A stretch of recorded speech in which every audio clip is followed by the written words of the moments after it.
Good morning, dear students. You are most welcome to our YouTube channel English with Naren sir. Dear students, today we are going to read chapter 2 from book Beehive. This is the textbook of class 9th and the name of the chapter is The Sound of Music. Part 1st. Evelyn Glennie listens to sound without hearing it. प्यारे विद्यार्थियों, class 9 की जो text book है beehive उसका second chapter आज हम पढ़ने जा रहे हैं और चैप्टर का नाम है द साउंड ऑफ म्यूजिक। इसका पहला part Evelyn Glennie listens to sound without hearing it, इसको आज हम पढ़ेंगे। तो आइए वीडियो की शुरुआत करते हैं। Before you read, God may have taken her hearing but he has given her back something extra ordinary. Extra ordinary क्या होता है? असाधारण, कोई चीज़ जो असाधारण हो।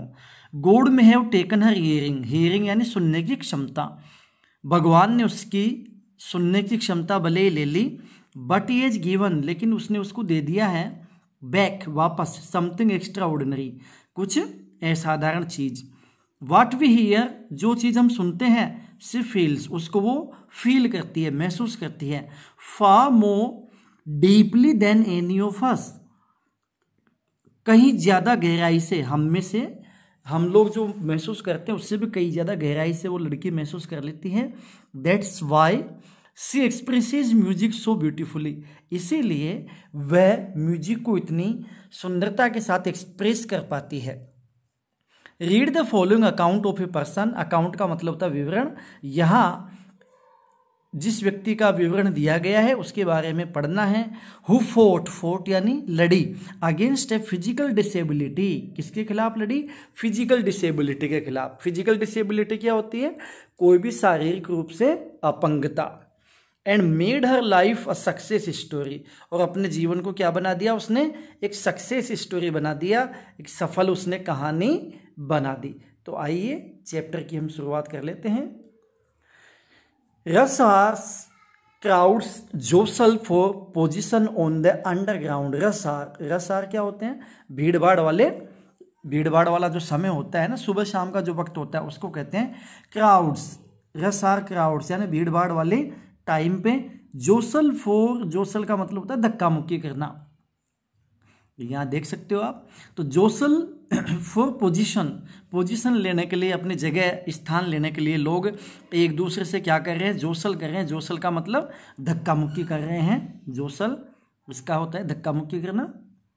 For position on the underground train platform, एक अंडरग्राउंड यानी जमीन के अंदर जो भूमिगत है ट्रेन प्लेटफॉर्म, वहाँ की घटना है ये। अ स्लाइट गर्ल, स्लाइट यानी स्मॉल यानी छोटी, एंड थिन यानी पतली, छोटी और पतली छरहरी काया वाली एक लड़की है।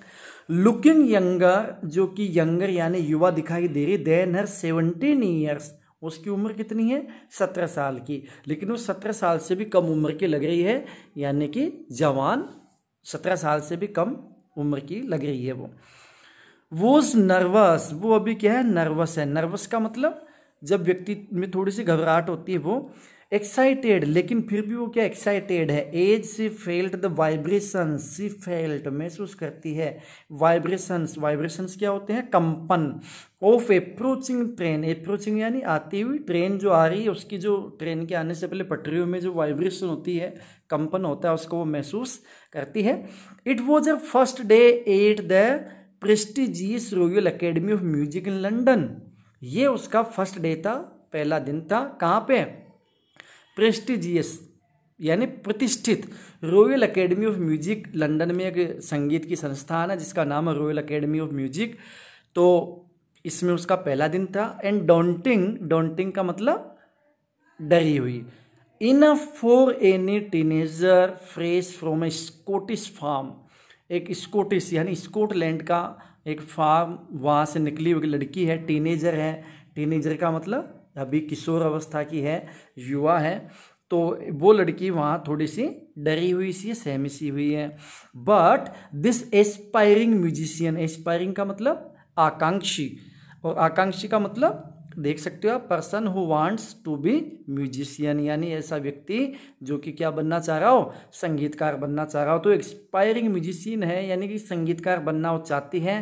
फेस द बिगर चैलेंज, उसने महसूस फेस किया, सामना किया बिगर चैलेंज का, बड़े चुनौती का, बड़े चैलेंज का। देन मोस्ट, उसके लिए एक बहुत बड़ी चुनौती थी। सी वॉज प्रोफाउंडली डीफ, और उसके साथ सबसे बड़ी समस्या क्या थी, प्रोफाउंडली डेफ। डेफ का मतलब बहरी, प्रोफाउंडली यानी कंप्लीटली, और वो जो लड़की है वो कंप्लीटली क्या है, बहरी है, यानी कि सुन नहीं सकती। Evelyn Glennie's loss of hearing had been gradual, gradual का मतलब धीरे धीरे। एवलिन ग्लेनी का जो लॉस ऑफ हियरिंग है, सुनने की क्षमता जो घटी या कम पड़ी, वो कैसे हुई, ग्रेजुअल, धीरे धीरे। हर मदर रिमेंबर्स, उसकी जो मदर है वो रिमेंबर्स यानी याद करते हुए कहती है, नोटिसिंग समथिंग वॉज रॉन्ग, हमने नोटिस किया समथिंग, कोई चीज़, वॉज रॉन्ग, गलत थी। When the 8-year-old Evelyn was waiting to play the piano, एक समय जब 8 साल की जब ये एवलिन हुआ करती थी और वो पियानो बजाने का इंतज़ार कर रही थी, उस समय हमने नोटिस किया कि बच्ची की जो सुनने की क्षमता है वो धीरे धीरे क्या होती जा रही, कम होती जा रही है। They called her name and she didn't move, अब उस दिन क्या घटना हुई, उन्होंने उसको नाम से पुकारा और वो लड़की हिली तक भी नहीं। आई सडनली रियलाइज्ड, मैंने अचानक महसूस किया, शी हैडंट हर्ड, कि शायद उसने सुना नहीं था। Says Isabel Glenny, Isabel Glenny कौन है, यह है एवलिन ग्लेनी की मदर। तो इजाबेल ग्लेनी क्या कहती है कि एक दिन जब वो पियानो बजाने का इंतजार कर रही थी और हमने उसका नाम लेके पुकारा तो उसने कोई रिस्पॉन्स नहीं दिया, और हमने पहली बार महसूस किया कि शायद वो सुन नहीं सकती या उसकी सुनने की क्षमता कम हो गई है। For quite while Evelyn manage to conceal, conceal का मतलब होता है छिपाना। कुछ समय तक एवलिन सफल हो पाई, उसने मैनेज कर लिया छिपाने का। ग्रोइंग डेफनेस फ्रॉम फ्रेंड्स, उसकी जो ग्रोइंग यानी बढ़ती हुई डेफनेस थी उसको मित्रों से एंड टीचर्स, और अपने टीचर से छुपाने का उसने प्रयास कर लिया। But the time she was 11, लेकिन जब वो 11 साल की हो गई थी, हर मार्क्स हैड डिट्यूरेटेड, डिट्यूरेटेड का मतलब होता है कम होना, उसके जो नंबर थे वो क्या हो गए थे, कम हो गए थे, उसके मार्क्स कम आने लग गए थे। And her head mistress, head mistress जो थी, उसकी हेड मिस्ट्रेस जो टीचर थी, हेड टीचर थी, आर्ज्ड, आर्ज का मतलब होता है प्रेरित करना, उन्होंने उनको प्रेरित किया या उन पर दबाव डाला। हर पेरेंट्स, उसके माता पिता पर, टू टेक हर टू है कि उसको वो लेके जाए, कहाँ पे लेके जाए, स्पेशलिस्ट, एक स्पेशलिस्ट के पास लेके जाए। इट वॉज देन डिस्कवर्ड, तब ये डिस्कवर किया गया, पता लगा, that her hearing was severely impaired, कि उसकी जो हियरिंग है, जो सुनने की क्षमता है, वो सीवियरली इम्पेयर्ड। इम्पेयर का मतलब क्या होता है, कमजोर, और सीवियरली का मतलब गंभीर रूप से, अत्यधिक रूप से वो क्या हो गई थी, कमजोर पड़ गई थी सुनने की क्षमता। एज ए रिजल्ट, परिणाम स्वरूप, ग्रेजुअल नर्व डैमेज, किसके परिणाम स्वरूप, ग्रेजुअल, धीरे धीरे, नर्व डैमेज, नर्व कहते हैं जो नाड़ी तंत्र होता है शरीर में, उसके डैमेज होने से लड़की की सुनने की क्षमता धीरे धीरे कमजोर हो गई थी। दे वर एडवाइज्ड, उनको सलाह दी गई, that she should be fitted with hearing aids, कि उसको क्या फिट करवाया जाना चाहिए, उसको क्या लगवाया जाना चाहिए, हियरिंग एड्स, यानी कि जो सुनने की मशीन होती है वो लगा दी जानी चाहिए। And send to a school for the deaf, और उसको ऐसे स्कूल में भेजा जाना चाहिए जो कि डेफ यानी कि बहरे बालकों के लिए है। Everything suddenly looked black, says Evelyn, Evelyn कहती है कि प्रत्येक चीज हमारे लिए अचानक से क्या हो गया, जैसे कि सब कुछ अंधकार में हो गया, ब्लैक हो गया। But Evelyn was not going to give up, give up यानी छोड़ना, लेकिन एवलिन अभी भी हिम्मत नहीं हारने वाली थी, यानी कि गिव अप नहीं करने वाली थी। She was determined to lead a normal life, उसने डिटरमाइन कर लिया था, निश्चय कर लिया था, दृढ़ निश्चय कर लिया था, टू लीड यानी कि वो गुजारेगी, बिताएगी नॉर्मल लाइफ यानी सामान्य जीवन। And pursue her interest in music, pursue का मतलब कंटिन्यू करना, पीछा करना, हर इंटरेस्ट इन म्यूजिक, उसका जो इंटरेस्ट था म्यूजिक में उसको वो पूरा करेगी। One day she noticed a girl playing a xylophone. एक दिन उसने नोटिस किया, देखा एक लड़की है वो प्लेइंग यानी बजा रही है क्या, जाइलोफोन। जाइलोफोन क्या होता है, ये आप यहाँ पे देख सकते हो, एक इंस्ट्रूमेंट है, म्यूजिकल इंस्ट्रूमेंट है with a row of wooden bars. लकड़ी की तीलियों की एक रो लगी होती है, डिफरेंट लेंथ, अलग अलग लंबाई की होती है, तो ये जाइलोफोन होता है, वाद्य यंत्र होता है। And decided that she wanted to play it too, और उसने डिसाइड कर लिया कि वह भी उसको बजाना चाहती है। Most of the teachers discouraged her. Most of the teachers, जैसा कि अधिकांश होता ही है कि जब भी हम कोई अच्छा कुछ करने का डिसीजन लेते हैं तो बहुत से लोग बीच में आड़े आ जाते हैं, रुकावट बन के, बाधा बन के। तो उसके कई सारे टीचर्स ने उसको डिस्करेज किया, इनकरेज नहीं किया, प्रोत्साहन नहीं दिया, बल्कि उसको निरुत्साहित कर दिया, उसके उत्साह को कम कर दिया। बट परकसनिस्ट होता है एक जिसको अपन कह सकते हैं ढोल बजाने वाला, ड्रम बजाने वाला। ये देख लीजिए, a person who plays the drum, एक आदमी जो ड्रम या तबला बजाता है उसको परकसनिस्ट कहते हैं। तो एक परकसनिस्ट था जिसका नाम था रोन फोर्ब्स। तो जो उस परकसनिस्ट था उसने क्या किया, स्पोर्टेड हर पोटेंशियल। पोटेंशियल का मतलब होता है क्षमता। उसने उसकी क्षमता को स्पोर्ट किया, पहचाना। He begin by tuning 2 large drums. उसने शुरुआत की किसके द्वारा, ट्यूनिंग बजाने की, 2 लार्ज ड्रम्स, 2 बड़े बड़े उसने ड्रम लिए, ढोल लिए, टू डिफरेंट नोट, अलग अलग नोट पर, यानी अलग अलग जो ध्वनि का उतार चढ़ाव होता है उसके ऊपर उसने को बजाना शुरू किया, दोनों ड्रम्स को। और क्या कह रहा है वो, don't listen through your ears, तुम्हारे कानों से मत सुनो। ही वुड से, उसने कहा या वो कहा करता था, try to sense it some other way, इसको सेंस करो यानी महसूस करो, इसको अनुभव करो सम अदर वे, किसी दूसरे तरीके से। सेज इवलिन, अब इवलिन क्या कह रही है, suddenly I realised I could feel the higher drum from the waist up. Suddenly यानी अचानक, आई रियलाइज मैंने महसूस किया, आई कुड फील मैं महसूस कर सकती थी, हायर ड्रम जो बड़े वाला ड्रम था जिस ऊंची नोट पे बज रहा था, फ्रॉम द वेस्ट, वेस्ट क्या होती है, कमर, कमर के ऊपर के हिस्से पे मैंने उसको ध्वनि को महसूस किया। एंड द लोअर वन जो कम नोट पे बज रहा था, कम ध्वनि पे बज रहा था, फ्रॉम द वेस्ट डाउन, कमर के निचले हिस्से से मैंने उसको महसूस किया। देखिए, Forbes repeated the exercise, Forbes ने इस एक्सरसाइज को रिपीट किया।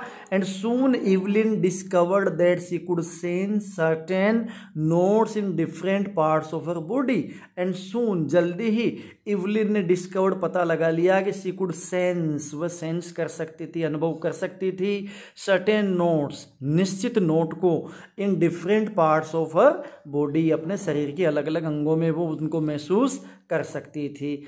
It I had learned to open my mind, मैंने सीख लिया था अपने माइंड को ओपन करना, एंड बॉडी, शरीर को, to sounds and vibration, sounds और वाइब्रेशंस के प्रति अपने शरीर को खोलना मैंने सीख लिया। द रेस्ट वो share determination and hard work, और जो बाकी जो चीज़ थी वो क्या था, शेयर डिटर्मिनेशन, शेयर का मतलब केवल, डिटर्मिनेशन यानी दृढ़ निश्चय, एंड हार्ड वर्क, कठोर परिश्रम, कठोर परिश्रम। तो डियर स्टूडेंट्स, कठोर परिश्रम अगर हम अपने लाइफ में करते हैं तो we can get everything, nothing is impossible in our life. हमें जीवन में कठोर से कठोर प्रयास करते रहना चाहिए अपने गोल्स को अचीव करने के लिए। जीवन में असंभव कुछ भी नहीं है। कहते हैं, बड़े बुजुर्गों ने कहा है कि मान लो तो हार है और ठान लो तो जीत है। तो अपने को ठानना है, ये नहीं मानना है कि हम जीतेंगे कि हारेंगे। आगे देखिए, she never looked back from that point onwards, onwards का मतलब होता है उसके बाद, उस पॉइंट के बाद उसने कभी भी लुक बैक नहीं किया, यानी पीछे मुड़ के नहीं देखा। सी टूर्ड द यूनाइटेड किंगडम, उसने यूनाइटेड किंगडम की यात्रा की विद यूथ ऑर्केस्ट्रा, ऑर्केस्ट्रा होता है जो वाद्य यंत्र बजाने वाले होते हैं उनका समूह ऑर्केस्ट्रा कहलाता है। तो उनके साथ उसने यूनाइटेड किंगडम यानी कि जो इंग्लैंड है, यूके है, उसकी उसने क्या की, टूर किया, यात्रा की। And by the time she was 16, और उस समय तक उसकी एज कितनी थी, उम्र कितनी थी, मात्र 16 ईयर यानी 16 साल की। She had decided to make music her life, उसने डिसाइड कर लिया था, निश्चय कर लिया था, to make music her life, कि वो म्यूजिक को अपना जीवन बना लेगी, यानी म्यूजिक को अपना लक्ष्य बना लेगी। She auditioned for the royal academy of music and scored one of the highest marks in the history of the academy. Audition का मतलब क्या होता है, गेव अ शॉर्ट परफॉर्मेंस, छोटी कोई प्रस्तुति देना, so that the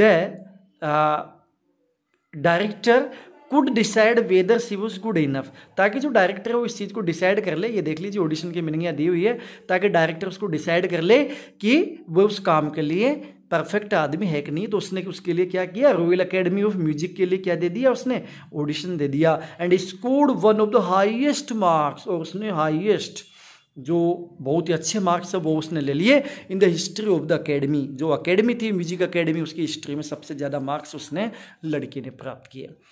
she gradually moved from orchestral work to solo performance, gradually यानी धीरे धीरे, मूव यानी वहाँ से आगे बढ़ गई, हट गई।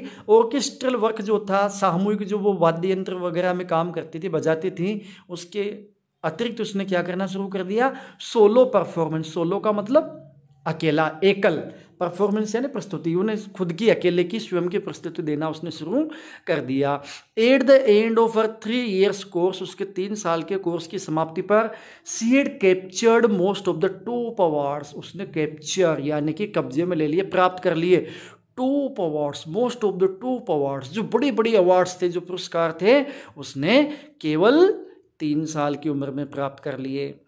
And for all this Evelyn won't accept any hint of heroic achievement. और बढ़िया सबसे खास बात प्यारे विद्यार्थियों, आप देखिए, इतना सब कुछ होने के बाद भी उसके अंदर कोई भी हिंट, यानी कि कोई भी हिंट का मतलब होता है संकेत, कोई भी संकेत, हीरोइक अचीवमेंट, उसको ऐसे नहीं लग रहा जैसे उसको कोई हीरोइक अचीवमेंट जो उसने प्राप्त किया, एक अच्छा जो उसने काम किया, उसके अंदर कोई अहंकार हो, कोई अहम भावना आ गई, कोई घमंड आ गया, ऐसा कुछ नहीं था। इफ़ यू वर्क हार्ड, यदि तुम कठोर परिश्रम करते हो, and know where you are going, कि आप कहाँ जा रहे हो या आपको क्या करना है, यू विल गेट देयर, यदि तुम्हारे अंदर लक्ष्य है और तुम कठोर परिश्रम करते हो, तो जहाँ तुम जाना चाहते हो या जो तुम बनना चाहते हो वो तुम बन जाते हो।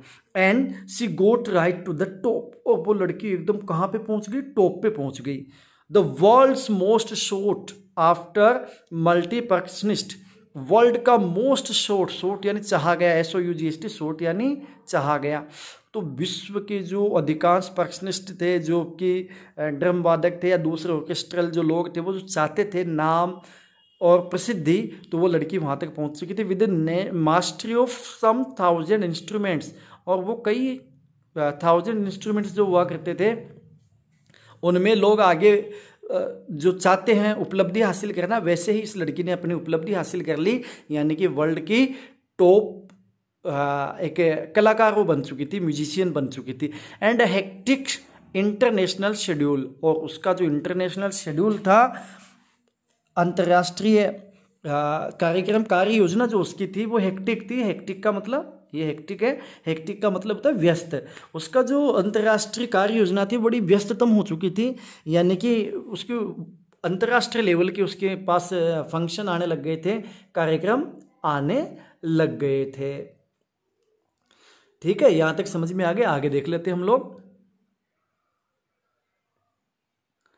It is intriguing to watch Evelyn functions so effortlessly without hearing.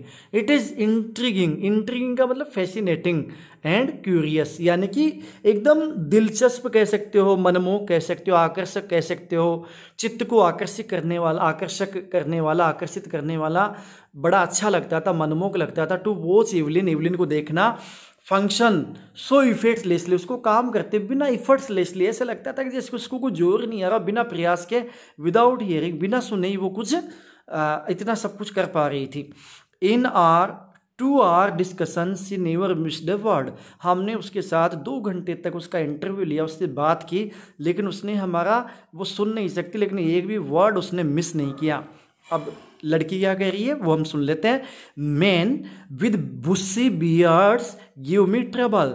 वो लोग जिनकी बियर्ड्स का मतलब दाढ़ी, बुशी का मतलब वैसे तो झाड़ीदार होता है, लेकिन ये हम कह सकते हैं सघन दाढ़ी, यानी जिन लोगों की बड़ी बड़ी दाढ़ी होती है ना चेहरे पे, उसकी चर्चा हो रही है। तो गिव मी ट्रबल, उन लोगों से मुझे ट्रबल हो जाती है, परेशानी हो जाती है। सी लाफ्ड, उसने हंसते हुए कहा। अभी ऐसा क्यों कहा होगा? क्योंकि आप महसूस कर सकते हो कि लड़की क्या करती होगी, फेस रीडिंग करती होगी, लिप रीडिंग करती होगी, होंठ वगैरह देखती होगी और उससे आइडिया लगा लेती होगी कि सामने वाला उससे क्या क्वेश्चन कर रहा है। It is not just watching the lips. अब वो कह रही है कि it is not just watching the lips, केवल लिप्स ही नहीं देखना होता है, it is the whole face, पूरा चेहरा देखना पड़ता है, स्पेशली द आईज, विशेष रूप से आंखों को। सी स्पीक्स फ्लोलेसली, फ्लोलेसली का मतलब होता है विदाउट ए फॉल्ट और मिस्टेक, बिना कोई गलती किए, बिना कोई अशुद्ध किए, बिना कोई फॉल्ट या मिस्टेक किए। विद स्कॉटिश लिल्ट, लिल्ट यानी लहजा, स्कॉटिश का मतलब आप समझ गए, स्कॉटलैंड के लोग स्कॉटिश कहलाते हैं, इंडिया के लोग जैसे इंडियन कहलाते हैं वैसे स्कॉटलैंड के लोग स्कॉटिश कहलाते हैं। तो लड़की स्कॉटिश है तो उसी लहजे से वो बोलती है और बिना कोई गलती किए बोलती है। My speech is clear because I could hear till I was 11। मेरी स्पीच इतनी क्लियर इसलिए है क्योंकि मैं सुन सकती थी, कब तक, टिल आई वॉज 11, जब मैं 11 साल की थी उस उम्र तक मैं सुन सकती थी। सी सेज, वो कहती है, but that doesn't explain how she manage to learn French. लेकिन इस बात से ये पता नहीं चलता कि how she manage to learn French, उसने फ्रेंच भाषा कैसे सीखी होगी। एंड मास्टर बेसिक जापानीज, और जापानीज जो भाषा है, बेसिक जो जापानीज है उसके ऊपर उसने मास्टर यानी कि उसके ऊपर उसने अधिकार हासिल कर लिया, उसको अच्छे से वो बोलना सीख चुकी थी। As for music, she explains, music के बारे में एक्सप्लेन करती है। It pours in through every part of my body, यानी कि इट पोर्स यानी ये उंडेला जाता है through every part of my body, मेरे शरीर के प्रत्येक पार्ट, प्रत्येक अंग से ये मेरे शरीर में प्रवेश करता है music. It tingles in the skin, tingle का मतलब होता है एक तरीके से हम कह सकते हैं कि सनसनी से पैदा करना। यहाँ आप देख सकते हो कोजी जे स्लाइट प्रिकिंग और स्टिंगलिंग सेंसेशन, यानी कि ये सनसनी पैदा करता है इन द स्किन, मेरी स्किन में। माई चीक बोन्स होते हैं गाल की जो हड्डियाँ होती हैं उनको। And even in my hair, जो म्यूजिक होता है इसका जो वाइब्रेशन होता है उसको अपनी स्किन के द्वारा, अपने चीक बोन्स के द्वारा और अपने हेयर यानी अपने बालों के द्वारा उसको महसूस कर पाती है। When she place the xylophone, जब वो जाइलोफोन बजाती है, she can sense the sound, वह सेंस कर सकती है, महसूस कर सकती है साउंड को, passing up the stick into her finger tips, sound को जो है उसको पासिंग यानी गुजरते हुए अपने फिंगर टिप है, उंगली के जो पोर है उन पे वो उसको महसूस कर सकती है। By leaning against the drums का सहारा लेकर, लीनिंग अगेंस्ट का मतलब सहारा लेकर बैठना है। She can feel the resonance flowing into her body, resonance का मतलब इको, यानी कि उसकी जो गूंज है, उसकी जो ध्वनि है वो क्या करती है, जो ड्रम है उनका सहारा लेकर यानी उनके टच होकर बैठती है तो उसको वो उसकी गूंज को अपने शरीर में महसूस कर लेती है। ऑन ए वुडन प्लेटफॉर्म, लकड़ी का एक प्लेटफॉर्म तख्ता है। सी रिमूव्स हर शूज, वो वहाँ पे अपने शूज रिमूव कर देती है, जूते उतार देती है। सो दैट, ताकि the vibrations pass through her bare feet, ताकि जो वाइब्रेशंस हैं, जो कंपन है वो उसके नंगे पैरों से पास हो सके यानी कि गुजर सके। एंड अपर लेग्स, और उसकी टांगों तक ऊपर पहुंच सके। तो यहाँ तक आपको अच्छे से समझ में आ गया होगा। चलिए आइए आगे का अपन पार्ट देखते हुए। आगे क्या है, 8 नंबर का जो पैसेज है उसको देखते हैं। नोट सरप्राइजिंगली, इसमें कोई आश्चर्य की बात नहीं है। इवलिन डिलाइट्स हर ऑडियंस, इवलिन जो है वो डिलाइट यानी कि खुशी प्रदान करती है, मनोरंजन करती है अपने ऑडियंस का यानी कि श्रोताओं का। In 1991 she was presented with the Royal Philharmonic Society's prestigious soloist of the year award. 1991 में उसको क्या मिला, रॉयल फिलारमोनिक सोसाइटी का प्रेस्टिजियस यानी प्रतिष्ठित सोलोइस्ट यानी एकल कलाकार का अवार्ड, उसको वार्षिक पुरस्कार मिला। Says master percussionist James blades, एक मास्टर परकशनिस्ट है जेम्स ब्लेड, वो कहते हैं गॉड में हैव टेकन हर हियरिंग, भगवान ने चाहे उसकी सुनने की क्षमता ले ली, but he has given her back something extraordinary, लेकिन उसने उसको कुछ एक्स्ट्रा ऑर्डिनरी असाधारण चीज़ दे दी है। व्हाट वी हियर, जो चीज़ हम सुन के महसूस करते हैं, जो हम सुनते हैं, she feels far more deeply than any of us, उसको वो हमसे भी ज़्यादा गहराई से अच्छे से महसूस कर लेती है।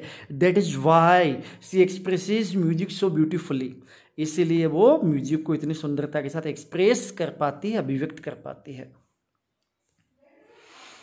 Evelyn confesses that she is something of a workaholic. Evelyn confess करती है, confess का मतलब होता है स्वीकार करना, मानना, that she is something of a workaholic. अब देखो workaholic क्या होता है?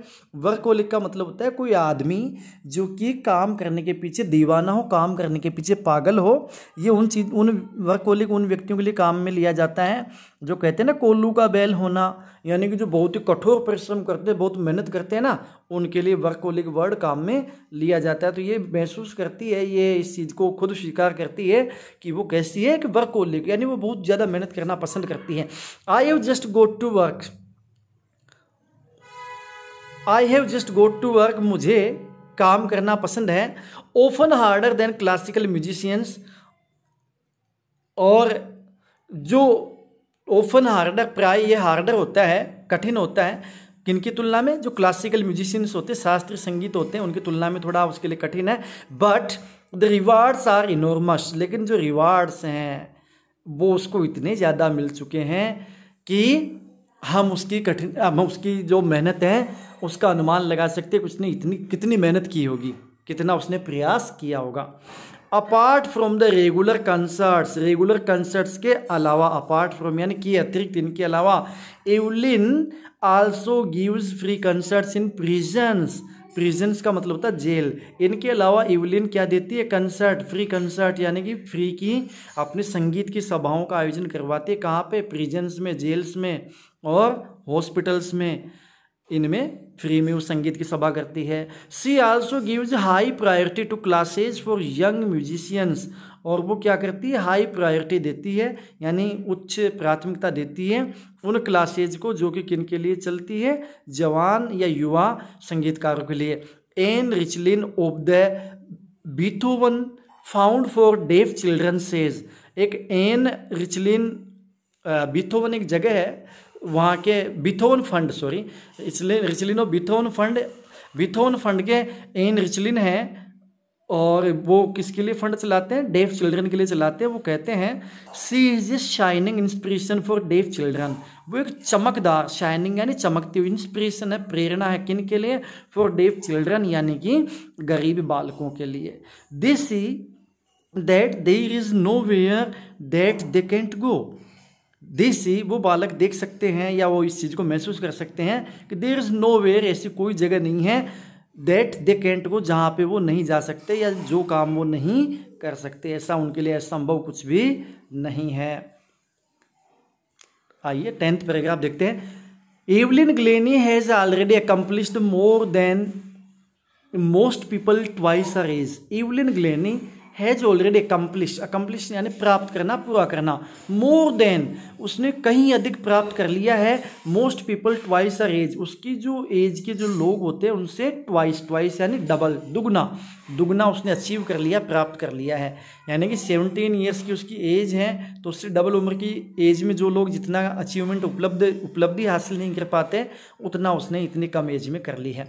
She has brought percussion to the front of the orchestra, और उसने क्या किया है? ऑर्केस्ट्रा के फ्रंट पर परकशन को, यानी जो ड्रम बजाने वाला जो काम है उसको कहाँ ला दिया है? बिल्कुल फ्रंट पर ला दिया, यानी मुख्य रूप से आगे उसको बढ़ा दिया है इस काम को। एंड डेमोन्स्ट्रेटेड, और उसने ये प्रदर्शित किया है कि that it can be very moving, कि ये और भी ज़्यादा आगे जाएगा या इसको और ज़्यादा आगे बढ़ाया जा सकता है। She has given inspiration to those, उसने इंस्पिरेशन दी है, प्रेरणा दी है, टू दोज, उन लोगों को हु आर हैंडीकैप्ड, जो कि हैंडीकैप है, यानी कि जिनको हम कह सकते हैं दिव्यांग है। People who look to her and से, पीपल जो उसको देखते हैं वो कहते हैं if she can do it, यदि वो ऐसा कर सकती है, आई कैन, तो मैं भी ऐसा कर सकता हूँ। And not the least she has given enormous pleasure to millions, millions यानी लाखों, और इससे भी ज़्यादा बड़ी बात क्या है कि उसने बहुत लाखों लोगों को क्या दिया, इनॉर्मस अत्यधिक प्लेजर दिया है, आनंद दिया है, यानी उन लोगों का उसने खूब मनोरंजन किया है, उनको खूब उन्होंने प्रेरणा भी दी है। तो डियर स्टूडेंट्स, इस प्रकार से अपना जो चैप्टर नंबर 2 था द साउंड ऑफ म्यूजिक, इसका part first Evelyn Glennie listens to sound without hearing it, ये कंप्लीट हुआ है। अब आगे वाला इसका जो सेकंड पार्ट है उसको हम लोग हमारे नेक्स्ट वीडियो में कंप्लीट करेंगे। तो thanks for watching my video और see you soon in our next video. Have a nice day. Thanks.